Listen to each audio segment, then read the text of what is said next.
South African telecoms group MTN has met with Nigeria's Securities and Exchange Commission to discuss a possible initial public offering and exactly how it wants to structure that share sale. And that really is the nub of the story here. MTN is the largest mobile phone service provider in Nigeria. It's got 57 million subscribers. The country accounts for about a third of MTN's total revenue. MTN says it wants to list the Nigerian unit in 2017 subject to market conditions. Now, this is part of the settlement it arrived at with the Nigerian government in exchange for a reduced fine of $1.7 billion for failing to block unregistered SIM cards from being able to use its network. Let's see exactly how the share sale will play out. Deji Badmus joins me now live from Lagos. Deji, MTN, according to the SEC, has expressed a preference for different classes of shares being issued in this IPO. Now, normally in a multi-tier structure, we're looking at a party that looks to entrench control over management and the board. Is that the aim here for MTN as well? Absolutely, there's no doubt about that at all.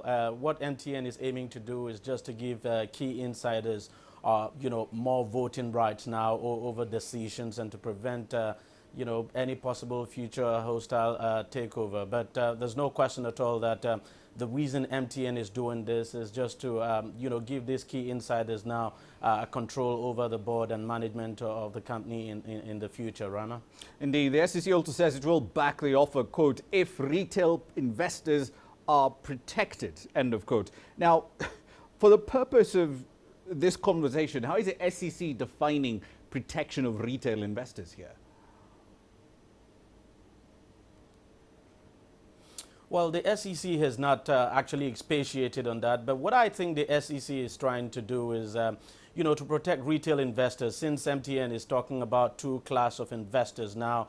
SEC is trying to prevent a situation that we've actually had in the past where companies, especially from outside of the country, from even South Africa, actually got listed on the stock market, and after a while they pulled out, and a lot of people lost their investment. So I think what SEC now actually meant was to put in place structures and even laws that would make it quite difficult for companies to just pull out that way, and to make provisions too for the protection of these retail investors who would actually be investing in the company. I suppose that is what SEC actually meant, and of course SEC will no doubt be expatiating more when MTN finally comes to the table with that IPO. Indeed, and that should happen sometime next year. Thank you for that. That's Deji Badmus live, of course, in Lagos. So quite a few communication company IPOs to look forward to. MTN in Nigeria, Vodacom and others, of course,